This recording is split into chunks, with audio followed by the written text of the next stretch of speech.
અંબાજી મહામેળામાં ચમકતી સ્વચ્છતા જોવા મળી। ગબ્બર અને મંદિર માર્ગો પર અનોખો માહોલ જોવા મળ્યો।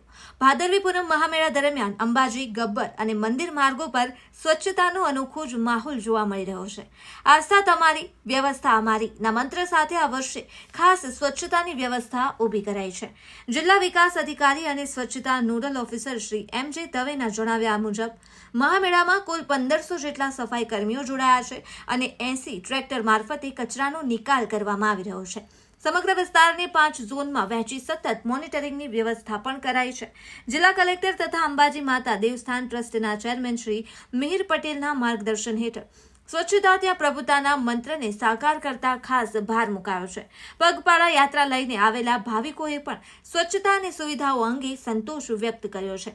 અમદાવાદના રાણીપથી આવેલા કિરીટભાઈ પટેલે જણાવ્યું કે રસ્તાઓ અને મંદિર ખાતે સ્વચ્છતા સાથે તંત્રની સેવાઓનો સારો પાયો જોવા મળ્યો છે। પદયાત્રીઓને ખાસ અપીલ કરવામાં આવી છે કે કચરો કચરાપેટીમાં નાખે અને પ્લાસ્ટિકનો ઉપયોગ ટાળે। સેવા કેમ્પોમાં એકત્ર થતો કચરો પણ તાત્કાલિક ઉઠાવી નિકાલ કરવામાં આવી રહ્યો છે।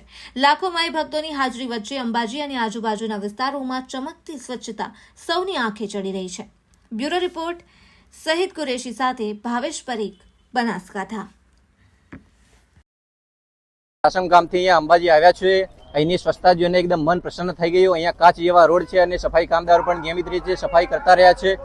અહીંની સફાઈ એકદમ સારી છે અને આ માટે સફાઈ કામદારો અને વહીવટીતંત્રનો ખૂબ ખૂબ આભાર માનીએ છીએ। જય અંબે। સૌને જય અંબે। ભાદરવા પૂનમ મહામેળામાં આ 7 દિવસોમાં લાખો માઈ ભક્તો અંબાજી ખાતે દર્શનાર્થે આવતા હોય છે। સ્વાભાવિક રીતે જ્યારે આટલી મોટી સંખ્યામાં ભાવિક ભક્તો આવતા હોય ત્યારે સફાઈ પણ ખૂબ પાયાની અને મહત્ત્વની વસ્તુ બની રહે છે અને સફાઈની બાબત તે પૂરતી ગંભીરતા રાખી રાજ્ય સરકાર, યાત્રાધામ વિકાસ બોર્ડ અને જિલ્લા વહીવટીતંત્રએ પૂરતી તકેદારી રાખી છે। એની થોડી વાત કરું તો અંબાજી અને ગબ્બર જે વિસ્તાર છે એનું યોગ્ય રીતે મોનિટરિંગ થઈ શકે, યોગ્ય રીતે સફાઈ થઈ શકે એ માટે એને 5 જુદા જુદા ઝોનમાં વિતરિત કરવામાં આવેલ છે અને લગભગ 1400થી વધારે, લગભગ 1450 જેટલા સફાઈ કર્મીઓ આ માટે કામ ઉપર લાગેલા છે।